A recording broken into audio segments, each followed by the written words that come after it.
Good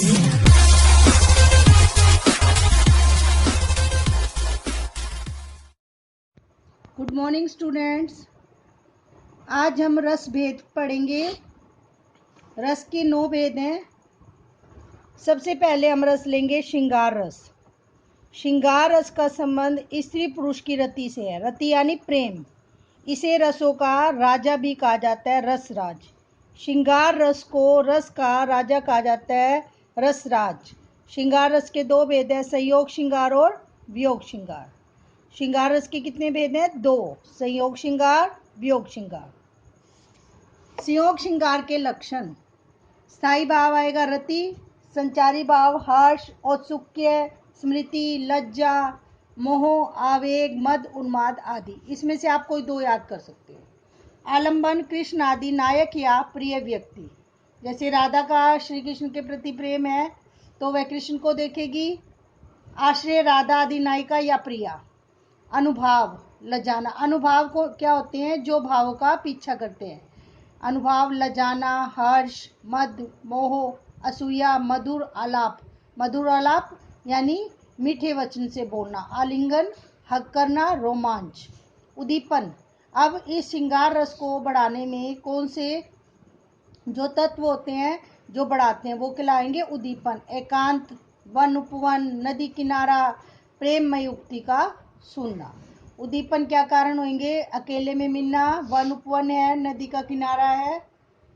तो अब इसका एग्जाम्पल देखिए। ये सभी बच्चों ने एक एक रस का एग्जाम्पल लर्न करना है। वो आप कहीं से भी कर सकते हो जो आपको इजी लगे। एक जंगल है तेरी आंखों में, मैं जहाँ रहा भूल जाता हूँ। तू किसी रेल सी गुजरती है, मैं किसी पुल सा थरथराता हूँ। यहाँ पर प्रिया आलंबन है, प्रेमी आश्रय है, नायिका की आंखों की गहराई उद्दीपन है, आश्रय का कंपन रोमांच, उद्वेग अनुभाव है। अब ये आपका संयोग श्रृंगार है। संयोग श्रृंगार कैसे है?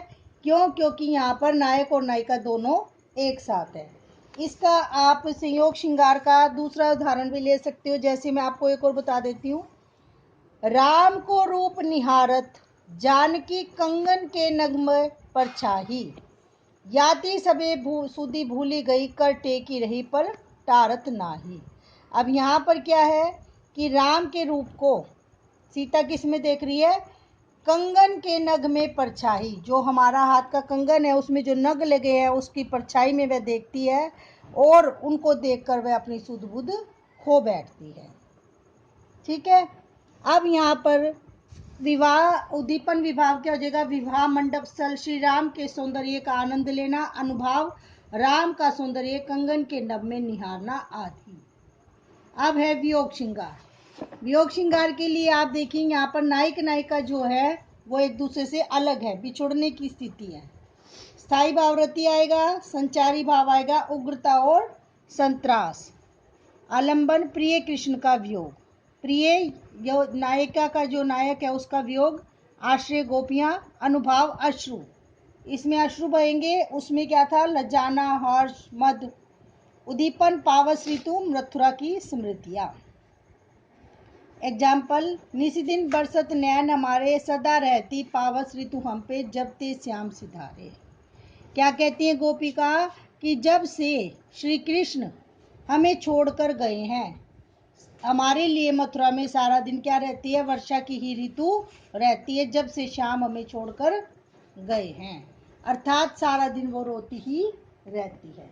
ये अब आपका आ गया वियोग श्रृंगार। यहाँ पर नायक नायिका जो है वो श्री कृष्ण से दूर है। अब आप इसमें जहाँ पर भी नायक नायिका एक दूसरे से दूर है वो कोई भी कोटेशन आप इसमें ऐड कर सकते हो। एक बात सभी बच्चों ने ध्यान रखनी है, पेपर में यदि आ जाए कि श्रृंगार रस का एग्जाम्पल लिखो तो आप वियोग श्रृंगार या संयोग श्रृंगार में से कोई भी एक लिख सकते हो। परंतु अगर वो पूछ लेते हैं संयोग श्रृंगार का तो आप संयोग में वही पंक्तियां लिखोगे जिसमें नायक नायिका एक साथ है और वियोग में जहां पर नायक नायिका एक दूसरे से अलग है। समझ में आया सभी बच्चों को? और श्रृंगार जो है रसराज है। श्रृंगार को क्या कहते हैं? रसराज है, सभी रसों का ये राजा है। सबसे पहला रस हमने पढ़ लिया श्रृंगार रस। इसका स्थायी भाव हो गया रति, अब हम आएंगे सेकंड रस पर, वीर रस। उत्साह जो है स्थायी भाव, जब विभाव, अनुभाव और संचारी भाव से पुष्ट हो जाता है तो वीर रस की अभिव्यक्ति होती है। इसका स्थायी भाव आ जाएगा वीर का, उत्साह, आलंबन, शत्रु, दीन, संघर्ष, आश्रय, नायक, उत्साही व्यक्ति, कवि, उद्दीपन, सेना, युद्ध का कोलाहल, शत्रु की हरकतें, रण के वाद्य, अनुभाव, गर्व, पूर्ण वचन, भुजाएं फड़कना, आक्रमण, संचारी भाव, गर्व, हर्ष, रोमांच, आवेग आदि। अब आप ये देखिए कि संचारी भाव जो हैं वो एक रस के साथ आ रहे हैं। देखो हर्ष का हमारा श्रृंगार रस में भी आया है, रोमांच भी आया है, तो हर्ष आया हमारा, तो इसमें एक ही रस जो है 2-3 रसों के साथ आएगा, इसलिए उसको क्या कहते हैं, संचारी भाव या व्यभिचारी। अब वीर रस के भी 4 भेद हैं, युद्धवीर, दानवीर, दयावीर और धर्मवीर। अब इसमें वीर रस के एग्जाम्पल हम याद करेंगे। तनकर भाला यूं बोल उठा, राणा मुझको विश्राम न दे, मुझको बैरी से हृदय शोभ, तू तनिक मुझे आराम न दे। अर्थात युद्ध भूमि में बैरी की उपस्थिति आलंबन है, राणा प्रताप का हृदय आश्रय है और भाले का तड़ना और उद्वेगपूर्ण वचन कहना अनुभाव है। उत्सुकता, उग्रता, चपलता संचारी भाव है। अब इसमें आप वीर रस का एग्जाम्पल, जरूरी नहीं है कि आप यही करें, आप कोई और भी कर सकते हो। जैसे आप ये कर सकते हो, रे अश्वसेन तेरे अनेक वंशज है, छिपे नरों में भी, सीमित वन में नहीं बहुत बसते पुरग्राम घरों में भी, ये नर भुजंग मानवता का पथ कठिन बहुत कर देते हैं, प्रतिबल के वध के लिए नीच सहाय सर्व का लेते हैं। और अभी आपकी सिलेबस में एक कविता आएगी, उत्साह कविता, सूर्यकांत त्रिपाठी निराला द्वारा, घेर घेर घोर गगन बादल, उसमें से भी आप कोटेशन ले सकते हो। पोएम में से लेते हो तो ज़्यादा इजी रहती है आपकी कोटेशन। आपकी इच्छा है, आप कहीं से भी कर सकते हो, कोई ज़रूरी नहीं है कि आप इसी बुक की करो।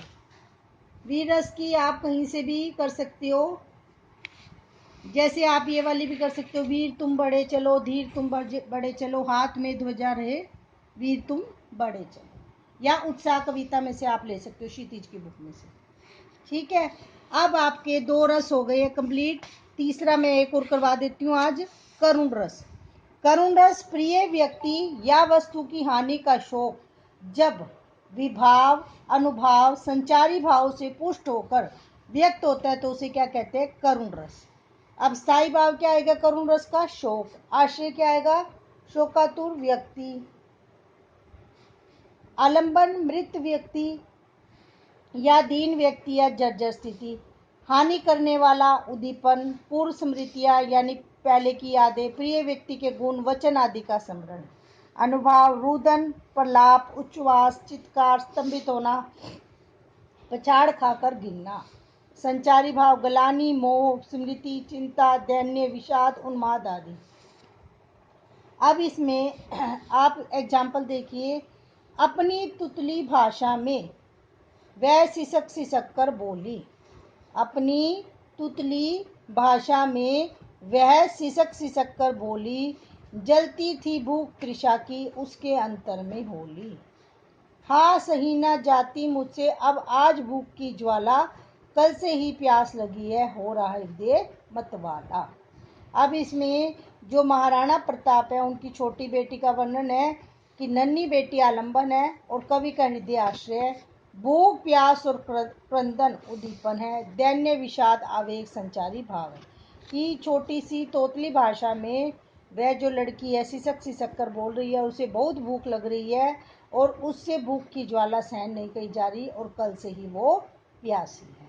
जब महाराणा प्रताप अपना सारा प्रदेश हार गए थे, वन में भटक रहे थे, उस समय का ये वर्णन है।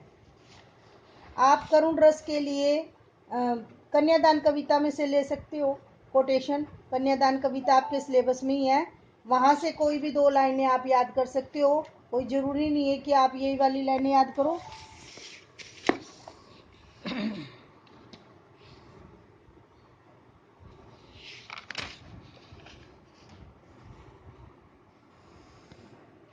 करुण रस में आप कन्यादान कविता से ले सकते हैं। इसके बाद हम पढ़ेंगे करुण रस में आप ये वाले ले लो कोटेशन। बस यही दीप निर्वाण हुआ, सूत बिरे बाणु का बाण हुआ।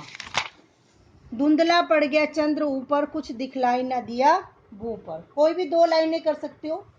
हाथों से नेत्र बंद करके सहसा वह दृश्य देख करके, हा स्वामी कह ऊंचे स्वर से, दह के सुमंत्र मानो दब से। अनुचर अनाथ से रोते थे, जो थे अधीर सब होते थे।